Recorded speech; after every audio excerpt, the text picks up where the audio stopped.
Good afternoon, everyone. Welcome to Social Science class.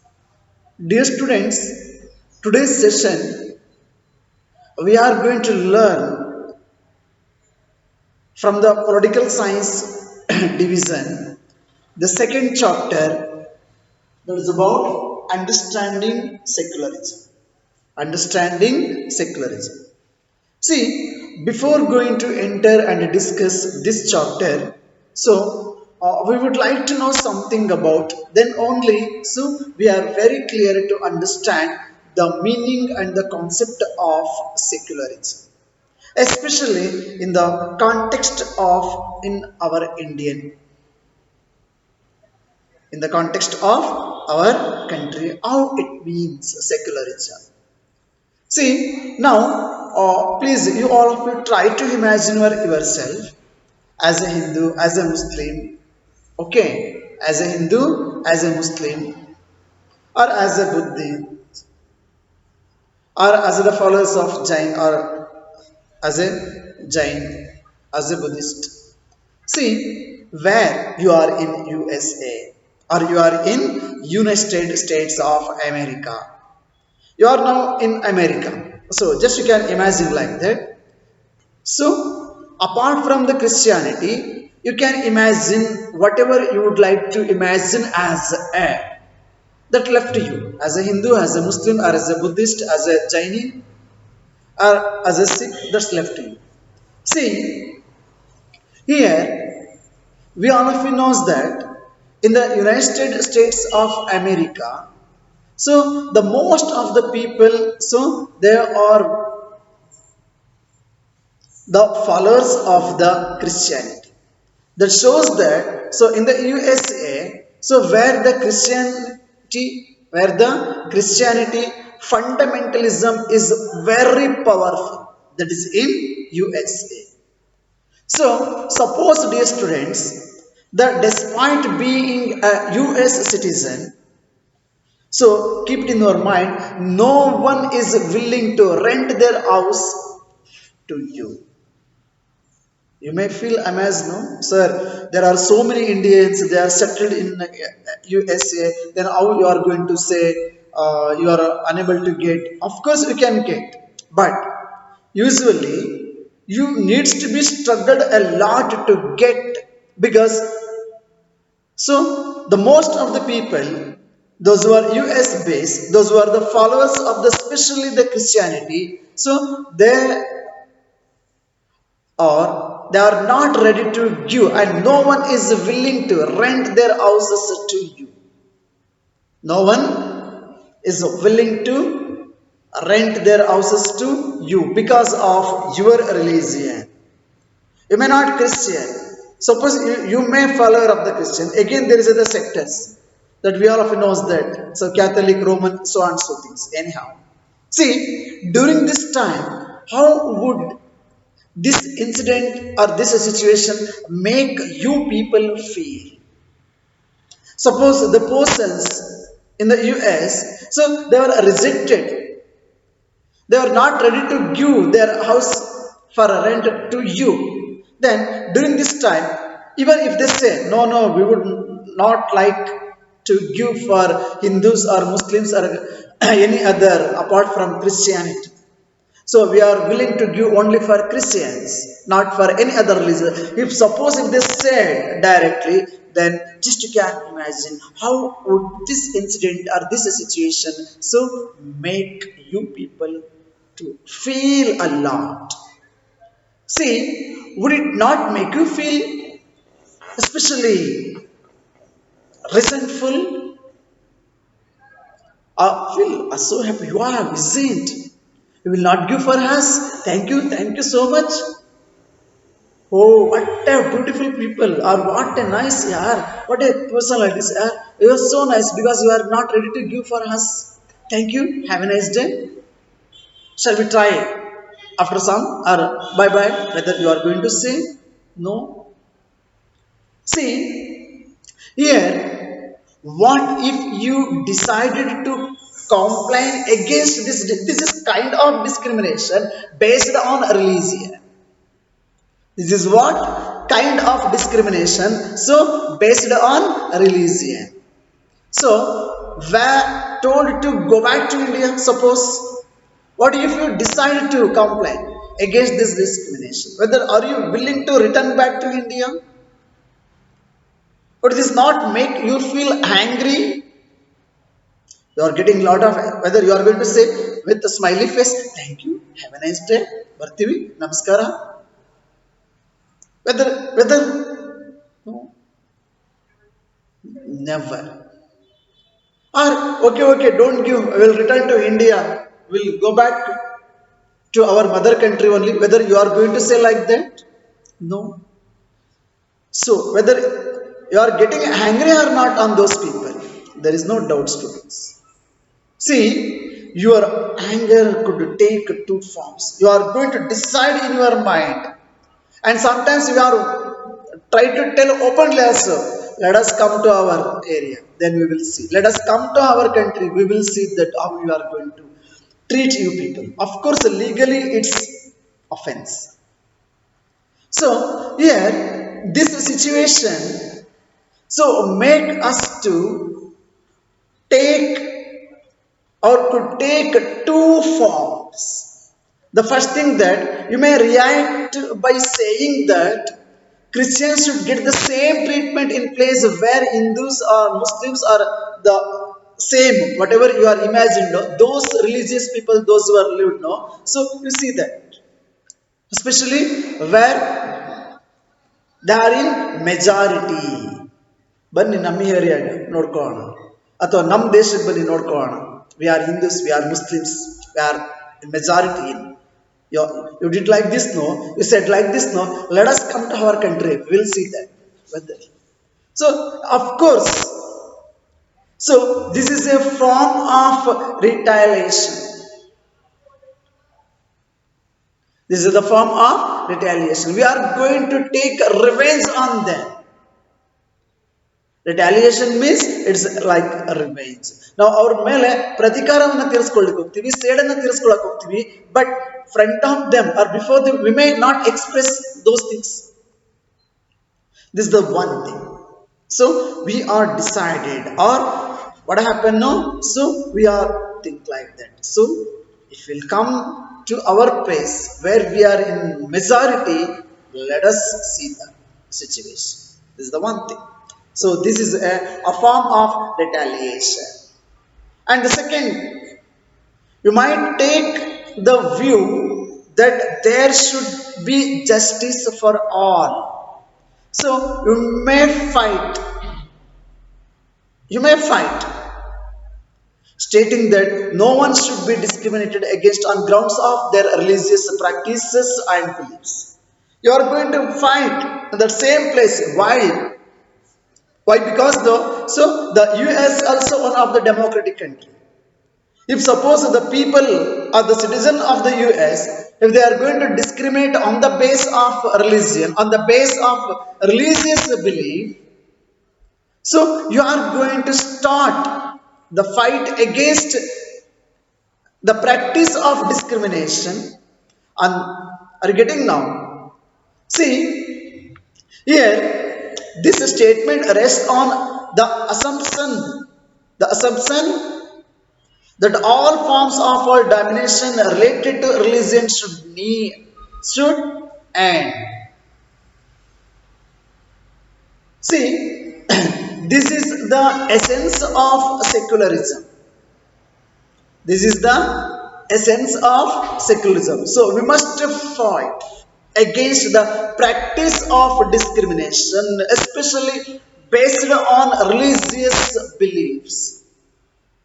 So this is the essence of secularism. So dear students, in this chapter, in this understanding diversity, so we are going to learn more about what this means in the Indian context. What this means in the Indian context. See, history provides a lot of examples of discrimination. There are uncountable examples are there. So our history, our Indian history, or the world history, so provides us with many examples of these kind of discrimination, exclusion, and even the persecution also, especially on the grounds of religion, on the base of religion, on the basis of religion. So you all of you knows that well. So how the Jewish people, they were discriminated and they were treated very bad way by the Hitler. So there is the beautiful chapter in ninth standard history. So there we are going to learn in the about how the Jewish people in German country, so they were discriminated, they were treated. So it is so horrible, even you cannot imagine also. When you will come to ninth standard, so you are studying that I told beautifully. Actually, there is a painful chapter. See here, the Jewish people were persecuted in Hitler's Germany, and how several millions were killed, that we count. So that's what. If you will enter, if you will come to the ninth standard, so that we are learning in the history. So, however, now the Jewish state of Israel, the Israel also, the present Israel also one of the Jewish state. So that treats own Muslims and Christians minorities, especially even quite badly. Quite badly. So there we cannot see. So the Jewish state of Israel, the Jewish states of Israel, so treat very quite badly. So it's own Muslims and Christians. So we will come to the Saudi Arabia. So here the Saudi Arabia, I mean in Saudi Arabia, the non-Muslims are not allowed to build a temple or church or any other prayer hall except from the Islam followers.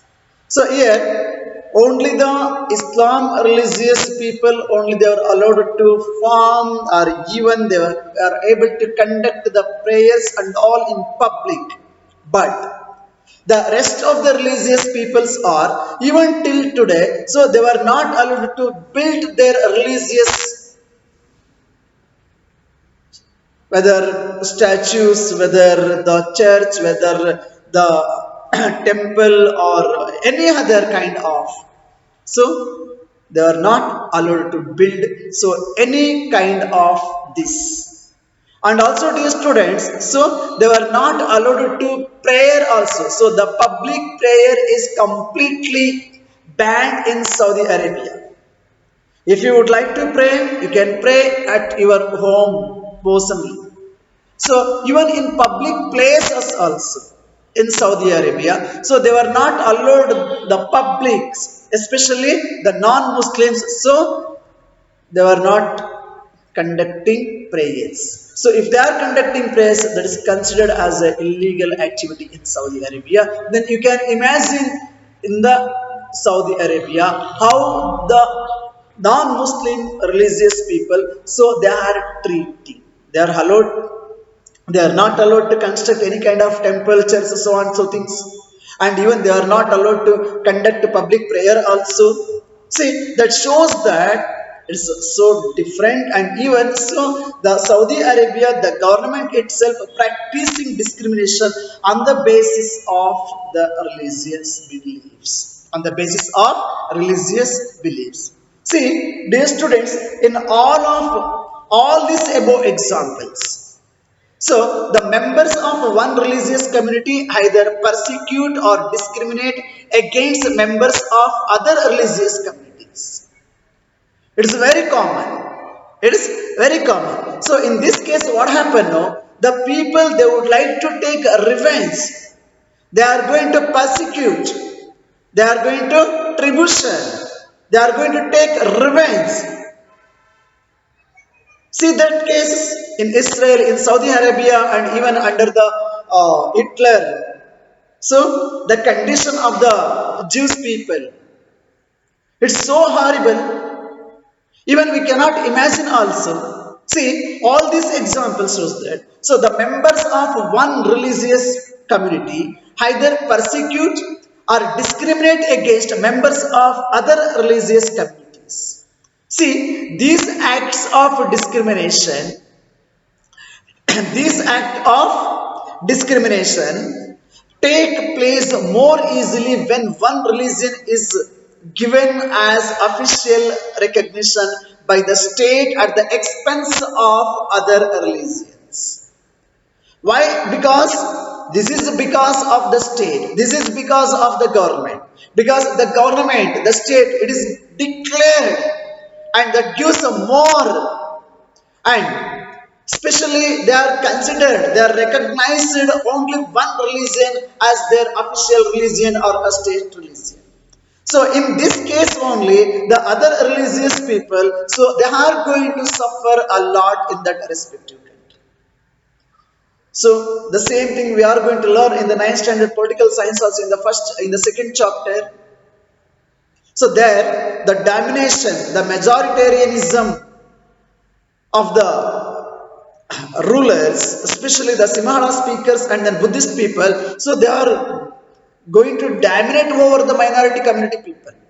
Then we know that. So because of this reason, we are studying in higher classes. So the countries are divided on the basis of religion. Of course, we don't need to go anywhere, dear students.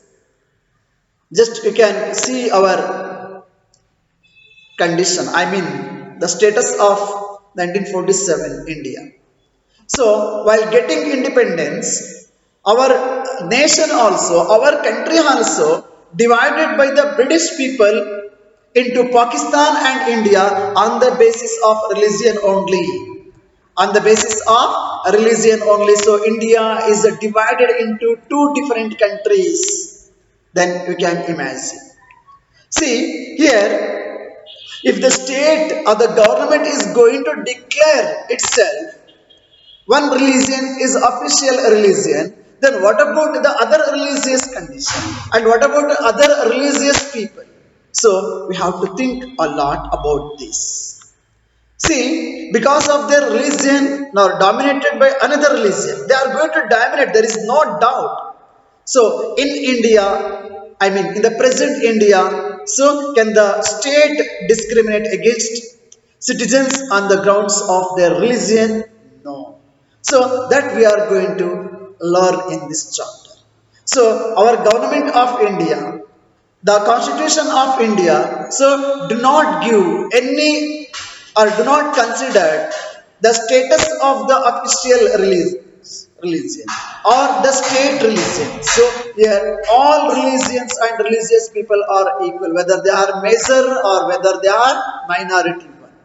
All are treating in equal manner. So on the basis of religious beliefs or customs or traditions or on the basis of other things like caste, community, even the male, female, so and so things. So if they are going to discriminate, it's completely considered as an offense. Are you getting now? So India is one of the secular country. So the Constitution of India, it declares in its preamble only, that we can see in the preamble of our Indian Constitution. Now the next class we are going to learn about what is secularism. What is secularism? That we are going to learn in the next class. So thank you. Have a nice day.